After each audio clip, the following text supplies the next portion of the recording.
Black women, we've been handed a script that tells us that we have to be everything to everyone. The backbone, the rock, the one who never breaks. But what if I told you that script is holding you back? What if you could stop doing it all, shed the guilt, and actually step into a more powerful, more peaceful version of yourself? Get ready to challenge the Superwoman Syndrome with me today as we dive into wellness, boundaries, and the radical act of healing just for you. What's up, family, and welcome back to another episode of the Melanin Wellness Podcast, where healing meets hustle and wellness is a whole vibe. I'm your host, Cori, and today's conversation is going to be a game changer. We're talking about the myth of the superwoman and how we as Black women can release the guilt of trying to do it all. And who better to guide us than today's guest, Dr. Lynise Green. Dr. Lynise is a true visionary, a wellness and leadership development consultant, a wellness strategist, and an award-winning expert dedicated to helping high-achieving women like you move from exhaustion to empowerment. She brings a unique perspective to thriving. Dr. Lynise, it's an honor to welcome you to the Melanin Wellness family. Thank you so much for having me. I'm happy to be here. Oh, that is so awesome. Well, we are so grateful to have you here with us and talking about this very worthy topic, because this is something, especially now with the climate of things, that Black women really need to, kind of take a mirror and reflect it back on themselves and see, Is this me? But as you know from listening to the show, wellness and gratitude go hand in hand on the show. Mm-hmm. And so we're always beginning every single episode by grounding ourselves with 30 seconds of gratitude. And since you are our honored guest, we would love for you to kick us off. What's on your heart today? What's on my heart? So, of course, being able to be here, I'm always thankful when I can share information that is going to empower someone, uplift someone, just to give them an opportunity to think about something different. So grateful for this opportunity. Grateful to wake up this morning because that's not guaranteed. Grateful to be surrounded by my family, my friends, my loved ones, and have their support as I continue on this journey of supporting and helping other people. It's important that I have that support as well. So, indeed, I am grateful for that and for so much more. So, I love that, and I appreciate you blessing the audience with your gratitude. My gratitude is grateful for all the things that we take for granted: the ability to walk, the ability to talk, the ability to hear, to think, to see, to feel. Those are things that we each do take for granted because it's just automatic. Nobody has to tell us to do it. It's not something we have to set out to do. It's just something that it just happens automatically. Right. But I'm so grateful for those things, because without those things, I can't do any of the other things. The other things. Right? Exactly. So, now we know that was more than 30 seconds because it always is. But as I tell you so often on this show, when you are living in this space of gratitude and thankfulness, it opens up the doors wide open for more abundance, opportunity, blessings, love, prosperity, all of the things, peace, all of the things that you may be wanting more of in your world. Gratitude is the key. Yeah, it absolutely is. Yes. So your work helps high achieving women shift from that burnout space to a more balanced space. What is often the biggest aha moment for Black women when they start to recognize that they may be the ones operating under the weight of the Superwoman Syndrome? Yeah. Sometimes the biggest thing is just that, right? Because that operating in that, what I call that survival mode, that superwoman mode, it's really something that is culturally ingrained in Black women. And so we just sort of have normalized it. So we don't even always realize we're doing it. It's just what we were taught to do. We're strong. We're resilient. We take care of, we fix everybody. We hold everybody up. It's just what we were told to do. It's what was modeled to us. So having the aha moment that, oh, you mean I can be successful. I can be impactful. I can be an incredible leader, and I don't have to sacrifice myself in the process is often the biggest aha moment. You know, it opens the door to like, really, wow, tell me more about that. That's the life I really want. So yeah, just realizing that we can rewrite that narrative. You know, we can rewrite that narrative for ourselves. Is a game changer for women, for Black women And, particularly. and I would think that many of us, when we realize that like we don't have to do everything, it's almost a trauma of sorts, because I can speak from experience of learning that I don't have to do everything, that Yeah. I can say, no, No. Full no, sentence. I Stop. can't. I can't. That's beyond my capacity. That's not in my bandwidth. I'm good on that. I don't want to. Like, Mm-hmm. without even having to, give that extra quantifier for why Mm, not. Because even when we say no, we are often followed up with that question from others of, well, why not? yeah. Because I don't want to. Yeah. And I would think that for like, so what happens? What does it look like when the women you're working with finally realize, okay, I can rewrite that narrative. And then they start getting to the point to where they start saying no. And then they're being hit with the, well, why not? Yeah. I was that woman. I'm still not like 100% not that woman, but it took some time, and usually it looks very uncomfortable in the beginning because again, we have been conditioned not to disappoint other people, to show up for other people, to not be selfish and put ourselves first. So I think the biggest thing is like for ourselves to again learn that no is a full sentence. And it doesn't require the qualifiers, because you say, we often get hit with the question. Like a lot of times we're answering before we're even asked the question. So it's like, no, but no, because, and getting to that point where you're comfortable with just saying no, with creating boundaries.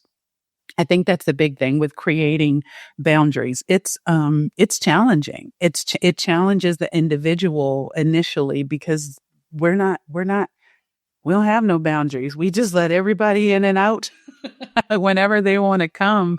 And so, there's that moment of, okay, I said no, and the world is still spinning. So, okay. Oh, okay. Let's try that again. So yeah, I think that's getting over our own discomfort.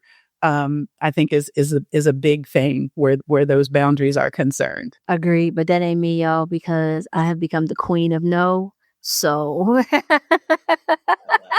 I have become the queen of no. No, I'm sorry. I'm I love it. unavailable. Everything that I do must be with intention. Every space Mhm. that I'm in has to be with intention. And I mean, it took me a whole lot of years, a whole Yeah. gang of summers to realize that and come to that realization. But we here now. So that's all Hey, that matters. hey, I read something the other day online that said, talked about how energy is your currency. And it said, if you think about energy like you think about money, would you be giving it away to who you're giving it away to and how you're giving it away? Or Yep. would you really think about how you are spending that currency? And it's like, Yeah. yeah, Yeah. That's a true light bulb moment. yes, indeed, indeed. So, with your blend of analytical precision from engineering and holistic depth as a naturopath, how do you help Black women strategically identify where they can stop raising their hand to do everything without feeling like they are somehow dropping the ball by saying no? Yeah. So I think the first thing that I really try to help us do is to do what I call get into alignment, right? So really understanding um and being connected to our values, to what's important, to our purpose, and learning to use that as your what I call your North Star.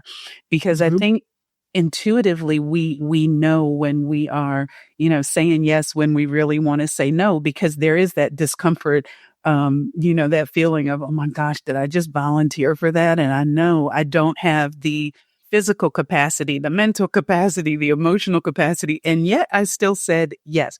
So helping them to get in tune with that and what that feels like, so that they can catch it, in the beginning, begin to become more aware of when they're saying yes and they really didn't want to, so they can start to turn that around and do something different. And again, learn to sit with that discomfort a little bit in the beginning. And like I said, and look around, and the world is still spinning.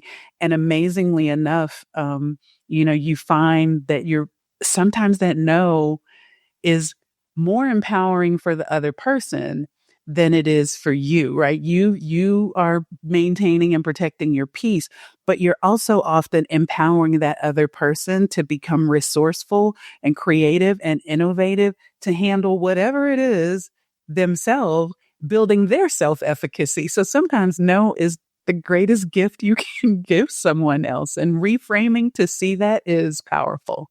Y'all know we talking about some kids, right? Listen, I have a whole gang of children, okay? So telling them no can be tough sometimes, but yes, you got to tell them no so they can figure it out. Yeah. Husbands, kids, listen, they think you kids. are the hub for everything and that you know everything at all times. Yeah, exactly. Exactly. And as long as you allow it, heck, they're going to keep on doing Absolutely. it. And they will be in shock the first 600 or 700 times that you tell them no. But eventually they're going to come to you with that sense of pride, like, look what I did. And I didn't even have to ask you. And it's like, Yep. yes, to you. That's Yes. so amazing. Yeah. Yes. So for Black women who've been conditioned to believe that their worth is tied to their output, which is pretty much almost all of us. Yes. What is a practical first step that they can take to begin setting those boundaries, especially when it feels like guilt or pushback, like we've been talking about so far in the show? Yeah, yeah.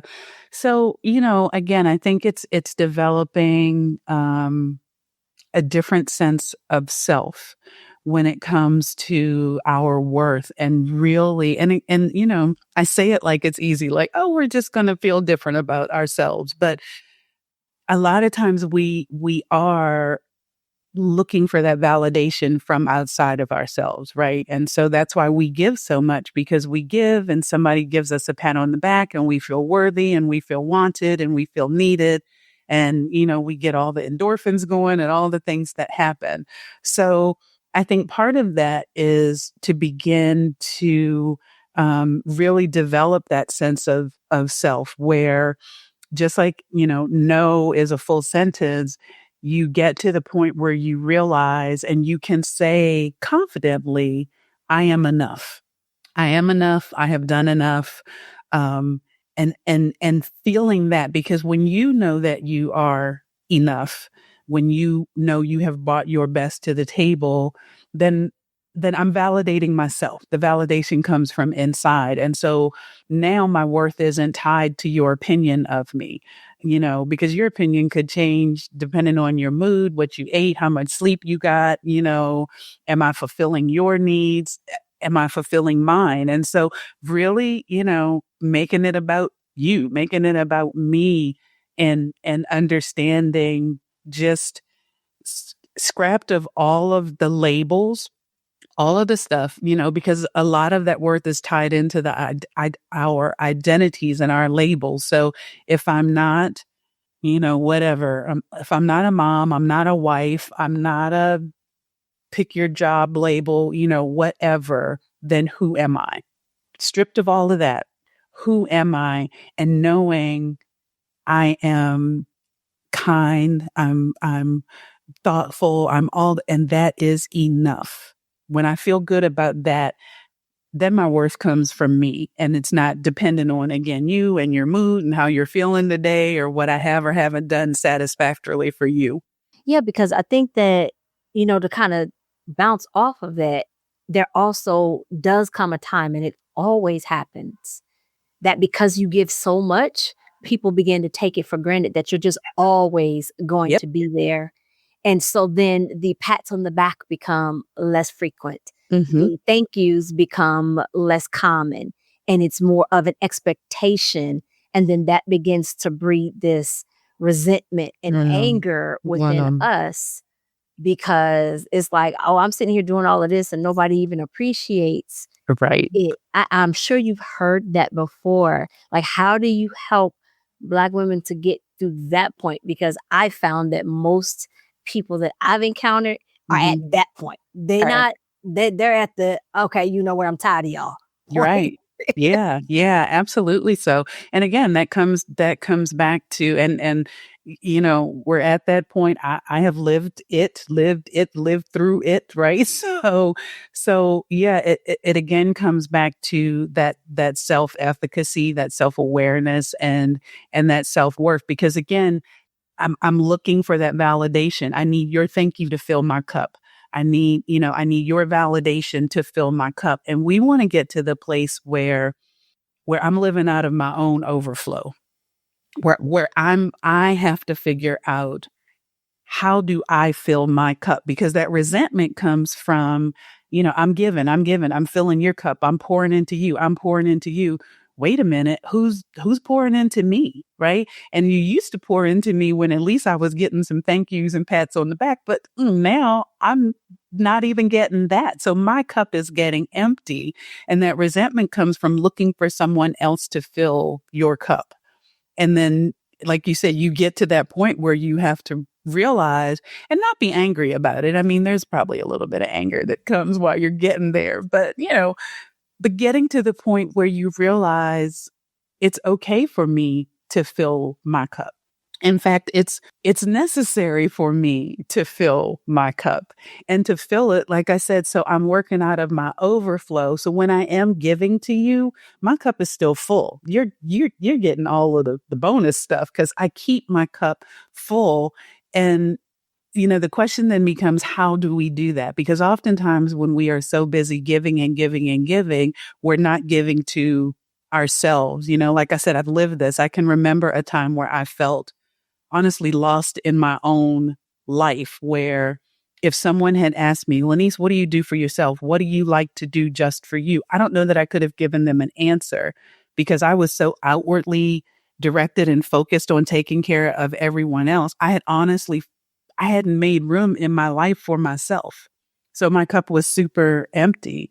And the same thing, when I started going, I've got to fill my own cup, that was a challenge for all the people around me. Like, what, you're doing something for yourself and not the rest of us? What is that all about? And I had to stand in it and go, yes, absolutely I am. Because if I don't give to myself, I have no more to give to you, or what you're getting from me is not what you really want. Right.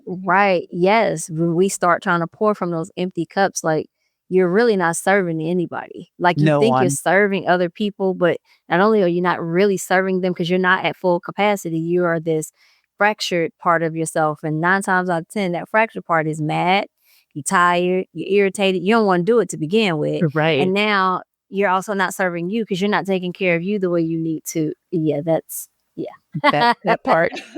That part. You emphasize whole person wellness. Mm-hmm. Just beyond physical health, how does Superwoman Syndrome impact the emotional and spiritual well-being of Black women? And what does true healing in those areas look like? Yeah. So the physical, like you said, it's the part that's probably most tangible. So it's the thing that we are most attuned to. And when it gets out of whack, we're fatigued, we're not eating, we're not sleeping, we're not moving, we're not doing all those things. But there are those other components. So there is the mental component of our well-being. And when that is not being nourished and cared for and tended to, it's that mental exhaustion. It's the decision fatigue. Like it, and I know I've said it. Some days I still say it, like, don't ask me one more question. I don't want to make any decisions. About dinner, about what shoes to put on, about what TV show to watch, what movie. Like, I just want someone else to direct my life right now, right? Yeah. It's that kind of tiredness. that really, I think, is a big like red flag for I am mentally fatigued. I am mentally burned out.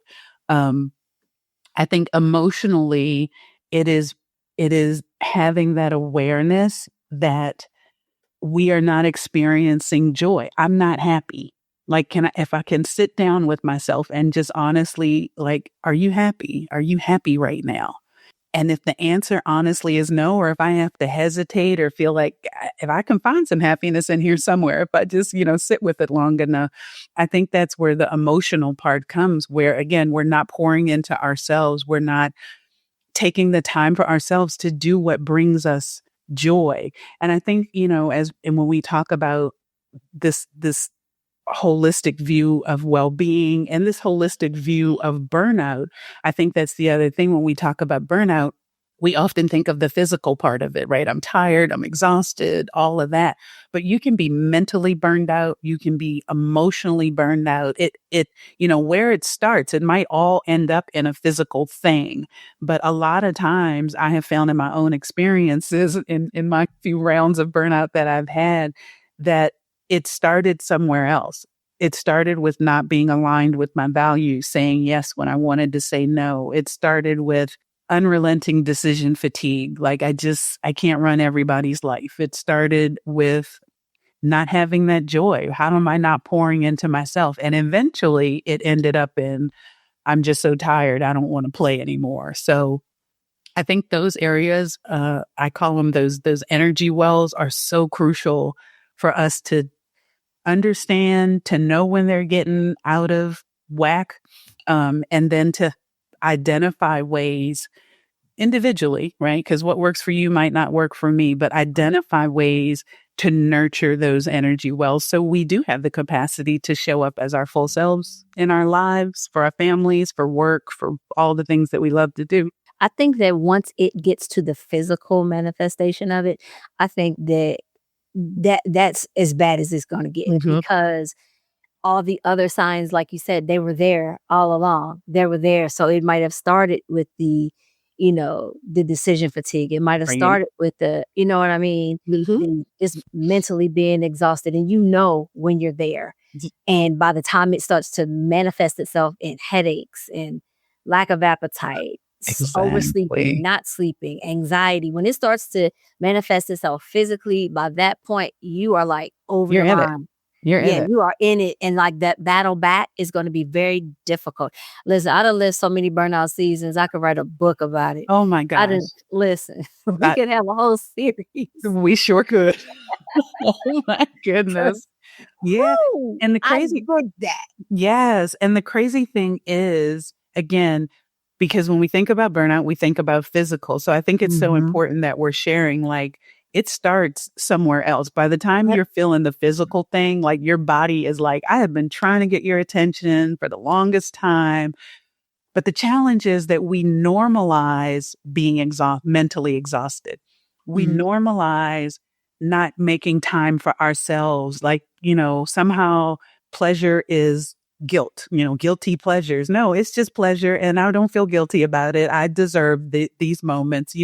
Rest is for the week and, that kind of thing. And so we normalize this exhaustion. So all of those signals, the decision fatigue, the I'm not finding joy, I'm saying yes when I really want to say no, we just think that's the way it's supposed to be because that's, the narrative that somebody gave us. And those are, like you said, your body going, hello, something's going wrong here. We're getting off course. And then physically, it's like, okay, you wouldn't listen, so I'm just going to sit you down so you will listen. And yes. And you're in it. And for women, by the time that happens, like oftentimes our individual worlds do kind of shut down because you have so much riding on you that when you go down, everything going down right along with it. So then it creates this dynamic of, oh my gosh, I've got to get back up. Listen, we stop normalizing the push through. We're not doing the push through anymore. No more. Because when you stop and you listen, that gives you the chance to step back to reflect. And then say, okay, let me revisit this. I just told my son yesterday, he runs track and he's a state championship winner. He's like he's amazing at what he does. Yeah. And he had a post-season tournament that he could have competed in. Mm-hmm. However, there are also football workouts that they are preparing for the upcoming season. Right. And so his body was like, but he was still like, well, I don't know. And I said, listen, you need to listen to what your body is telling you. Mm-hmm. Your body is saying to you, No we got to let this one go. You Yeah. can't be everywhere all the time. And he was Yeah. like, you know what, Mom, you're right. Yeah, I'm about to hang this one up. Track season is officially over. We ain't got time for that. Right. Oh my goodness. Yeah. And you have to teach them young. You have to instill that in them, because otherwise they just get caught up in the wave. And again, they just think, yeah, you just go, you go, you go. But your body will, like I said, it'll shut you down. If you don't have sense enough to get you some rest and nourish and take care of yourself, your body will make sure that it happens without question, without fail. It will happen. Absolutely. Every single time. Every time. So given your background in organizational transformation, how can high achieving Black women start to advocate for more supportive environments in their workplaces rather than solely relying on individual coping mechanisms? Because, unfortunately, like I've been in corporate America. I was in tech. Yeah, so me that too. should tell you everything. Me too. We know what that world is like. Yeah. The pressure, the constant, you know what I mean? So we need to have these things, these supportive environments like in our workplaces so that we can continue to be effective in our workplaces. So how can they start to advocate for that? Yeah. Yeah. So I think the first thing, and it may not always happen like at the job, right? But I think one of the things that we have to do is create support networks, right? So it might not be your coworkers, right, at your job place or your work site, but it's other women. You were in tech, I was in tech. I understand, your grind every day, you're understanding mine. So it's creating those support networks of like-minded, women who are having similar experiences that we can lean on, that we can go to. Our experiences, our individual experiences may be different, but we all come with a way that we're dealing and we're coping with them. So we can share and we can help each other navigate these spaces. I think the other thing, and a lot of my work revolves around this. That other thing is really learning how to tap into your own energy so that you can become effective, and understanding that success doesn't equate to living in survival mode, right? Because a lot of times, especially in corporate America, we're in that mode because we're thinking, if I do more, if I take the extra things, if I stay late, if I answer the email on Saturday or Sunday, they're going to see me. I'm going to get the raise. I'm going to get the promotion. I'm going to get the kudo. And then, then you don't. Yep. And you are, laid out somewhere, but I did all the things. I was there for everything. And I didn't get, the glass slipper at the end of the ball kind of thing. And so when you again reframe, because that's another way of I'm looking for someone else to validate my worth. So when I can come from a place of wholeness, come from a place where I have optimized my energy, I realized that honestly, the thing that is going to get whatever it is that I'm shooting for is my impact. And I can be impactful when I show up whole and healthy and energized to do what it is I'm doing. And I realize I don't have to work 12 hours every day. And I don't have to. So then I can start creating some boundaries, right? Because I realize answering that Saturday email or that Sunday email is not getting me anything. And so now I can confidently create some boundaries and say, hey, I'm giving y'all all I got. If it's an emergency or, something, sure, I got it. But otherwise, I might even look at the email, but please don't, expect a response until Monday morning when I show up again. Because again, I'm recharging, I'm rejuvenating. Monday, you're going to get something clear.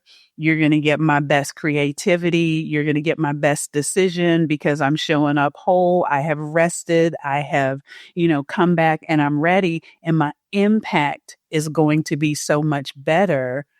You're going to want that more than you want my disgruntled energy coming Exactly. at you on Sunday afternoon. So I think those are some things, really creating that support network and understanding that when we are, as you said, taking that step back and really taking care of ourselves, we show up with more impact, more clarity, more focus, more innovation, more creativity, more energy, all of those things that are going to make me more impactful. So what I thought I was working so hard for, I realize I really don't have to work as hard as I thought I did. I just need to show up differently. Yeah, because especially in tech, those after hours phone calls and text messages are inevitable. Always. And it's one of those things where you're like, am I getting paid for this? I remember close to the point when I realized that I had to walk away because it was no longer serving me. It was positively depleting my soul. Yes. I remember looking at a text message and I was like, is he seriously trying to have this conversation when I am at my child's baseball game? I know. I was like, you know what? No. I'm not being paid for this. I am not on your time. I am trying to cheer my child on, and I can't even do that because you're And I remember having that same thought process, especially when I first began in tech, thinking if I just go harder, if I get more certifications, if I stay late, if I take work home, it got me burned out. That's what it did. Got me burned out. That's what it did. My face says it all. Mm-hmm. I hear you. I know you do. I hear you. So Yes. can you share a specific strategy or framework that you teach women to help pause with intention? We talked about this during our vibe chat. What does that look like in real busy lives of your clients? Yeah. So it can look different ways. Cause again, how things show up, as I say in well-being, there's no one size fit all kind of thing. Sometimes it can be as short as 30 seconds. I'll be generous and say a minute, right? When you are moving, because that's how we do. We go from one thing to the next and we don't stop. And sometimes we're doing like two things at a time and we're trying to do it all. And so sometimes it is honestly just 30 seconds to stop, close your eyes, shut your computer if you need to, turn away from it if you need to, and just breathe and take that little moment to reset that I am leaving this thing and I'm moving to this thing. So mentally and emotionally and physically, I can be where I need to be, because oftentimes, particularly mentally, we aren't where we are. So I always tell people, be where you are. If you're in the shower, be in the shower. Don't be in the shower thinking about your 10 o'clock meeting. It's coming, right? Yep. Be where you are, be present. So the pause, and it's so much power in the pause. It could be something that short. It could be, I'm going to take a walk after lunch. I don't have to go far. I can walk around my floor. I can walk around the building. I can just stand up behind my desk and march if that's what I need to do.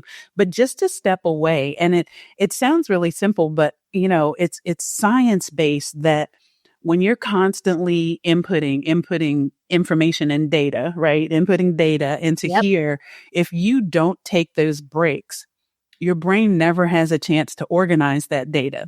So honestly, taking a break and walking away for a minute, for 5 minutes, 10 minutes, gives your brain time to organize all of the stuff you've been working on. And you will come back to whatever it is with better insight, with better creativity, with better ideas, because you allowed that time for your brain to work the way that it's supposed to work. So it could be 30 seconds of just closing your eyes. You might have a little 2-minute meditation on your phone, pop on that 2 minutes, there's 2 minutes in the day. If you don't have 2 minutes in your day, 30 seconds in your day that you can just do that, we need to have a whole nother conversation about what's Absolutely. going on, right? Absolutely. Because what you just described is what we call in networking, what we call a bottleneck.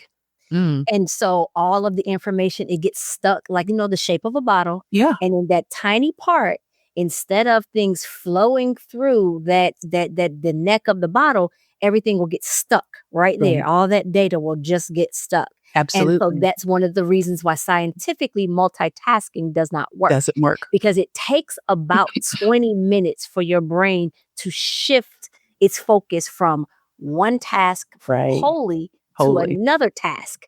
20, and so it takes that time. So multitasking really doesn't work, even though we be doing it. Yeah. Because we don't be paying attention to you can't pay attention to every single thing. Right. So that be present now, we talk about that all the time in my house. All the time. Are we talking or are we watching TV? Right. Are we talking or are we on the phone? What are we doing? If we're talking, we're not on the phone. We're not on the phone. We're not watching TV. We're not scrolling. We're not texting. We're not responding. None of it. None of that. Like, I'd rather you give me 2 minutes of this, right, than 10 minutes of me of this. We say what? No, we're not even. You don't even know what I'm talking about. Why you're doing this, right? Right. Just give me 3 minutes of your time. You can go back to doing whatever it is you're doing. Right. The process that you talked about just taking that minute to pause. Like I said, we talked about that in our vibe chat, and that is one of the things that I practice so heavily, and I practice it with some clients that I've worked with in the past. It's called mindfulness. Mindfulness means that you are literally taking in every little thing around you. Yeah. So you are feeling the seat beneath you. You are feeling the feeling of the shirt that's touching you. Yes. You are looking at everything. You are hearing, and it's. You will be surprised at how it disrupts the nervous system. And it disrupts that fight or flight feeling that you want to just, okay, I got to do this, I got to do that. It literally just stops everything. Yeah. So I teach people what I call the take five method. So you do 5 things you can see, 4 things you can hear, 3 things you can touch, 2 things you can smell, and 1 thing you can taste. By the time you get to the end of that list, whatever it is that you were spiraling about, it's gone. Gone. It's a wrap. It's a wrap. Yes. It's Love amazing. that. Love that. So the idea of leading with purpose and building sustainable success from the inside out really resonates with me because, again, that it's the tech in me that reads that sentence, right? Yeah. For our listeners who are aspiring leaders or who are already in leadership roles, which are tough roles for Black women to be in. Yeah. How does shedding the Superwoman Syndrome actually make them more effective and more impactful, like you just spoke about? Yeah. I think, again, it all goes back to being connected to your values and not just on paper, right? Not just going, what are my core values? Integrity and honesty and creativity and health and wellness, right? It all looks good on paper. We want to be able to identify them. But I think you begin to shed some of that superwomanness when you are able to live through and let those values inform you. So, and for me, again, when I'm working with people, that's always where I start because that's the thread that pulls through all of those the physical and the emotional and the mental. You pull that thread through. So if I am trying to live out my honesty and my integrity, right? So first I think about, again, the decisions that I'm making. Am I making them from that space? And when I'm saying decisions about what time am I going to bed? Am I being honest with myself about how much sleep I really need to function properly? And am I being integrous in getting that much sleep? Because if I'm not, then I'm not living out those values, right? Right. Being honest with myself about what I am feeding physically, what am I eating, putting into my body, and expecting my body to function and run as hard as I'm trying to run it, right? am I living those values out? And if I'm not, okay, let's go back to the values. And now let's see how we can, live those through. And and in doing that, again, you find that you are more impactful. So I don't have to be Superwoman running all around doing things because I'm moving with intention. Yes. I have a guide. I have something that is pulling me forward. And I'm finding that joy because I'm living in my purpose. Right. And so I don't have to try to be everything to everybody so I can feel good. I feel good because I'm showing up as my best self. I'm honoring the things that are important to me, my values and my beliefs. I'm honoring that. That's bringing me the joy. Yeah. That's making it, making it worthwhile to do what I do. And even, sometimes you can be on a job that feels like I loved it when I first got here, but what what happened now? Yeah. Sometimes it is because we're disconnected. Why did you beyond the paycheck, right? Why did you want this job in the first place? How Mhm. was it allowing you to bring those things to light, to serve, right? To live through your purpose? Maybe you need to figure out, yeah, this is what I do every day. It's not just have these crazy meetings and meet these deadlines and try to figure out why these people are having these conversations. But what I do makes a difference in this way because that's my purpose. I want to serve people in this way. And I Right. need to remember that's what really happens at the end of the day when I am effective. That's really what I'm doing. So let me stay focused on that and not the crazy swirl looks, because that's not really what it is. Yeah. Yeah. I definitely understand that. Ooh, I understand. So you are a proud grandmother. So am I, by the way. Love it. How has your personal journey and the joy of spending time with your grandbaby influenced your perspective on the importance of balance and Mm, presence, especially for women who are constantly giving? yeah. Yeah. She is, man, Anaya Royal. She is a joy to be around. She is my reminder. She is my awareness because, she's almost 2.5. And so when we talk about presence, like she demands presence because Yes. she's 2.5 and she's on the go and into everything. So you have to be present with Yes. her. Yes. You Yes. have Yes. to be present with her. But yeah, it it's so great because and you probably understand it's different, and people always say this, but now I can say, yeah, I get it. It's different being a grandma because when you're Mhm. mom, right, you're there, you're doing your best to be there, but you're there in a different way because you are Yeah. still organizing and directing, and you have to.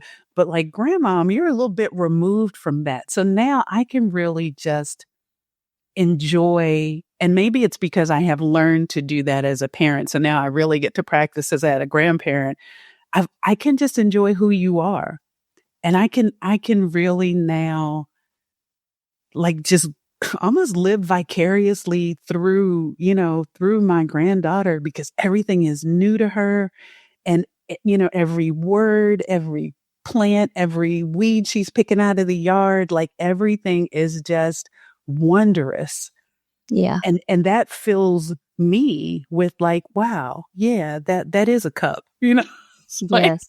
Yes. look at that cup. That is amazing. It's a Yes, cup. yes. Uh, I You I think know, that I think our grandbabies, they don't even realize how much they fill you. mm, Like my grandbabies fill me yeah. without even realizing it. Their little Mhm. energy, and there's one of my grandchildren in particular, like if you see her, you'll know she's mine because she literally has my face. Yeah. Yeah. Like, she looked like she could be my child. And her and we have a different bond, and Yeah. she just doesn't understand that when I see her and I hear her voice, she just pours into me, and I just get this yeah, being grandma is Yeah. different. It There's is. no other way to put it. Yeah, it is different in just the best way. And it also, it reminds me that all of the stuff, that maybe I had to learn. Certainly, my grandma learned and my mom maybe learned a little earlier. And I hope I taught my daughter a little earlier. Like, I want to ingrain that into her right this moment. I want to start like at 2. You might not understand, but I'm gonna tell you anyway, Yeah. because because I don't ever want her to pick up the Superwoman cape, and I always from moment 1 want her to be clear that she is enough. Just how her little self shows up on the planet. Like, this is good. You are good. You are super good with who you are right now. And don't ever let anybody else tell you that, So I want to start that earlier, even more so than I did with my daughter, because Yeah.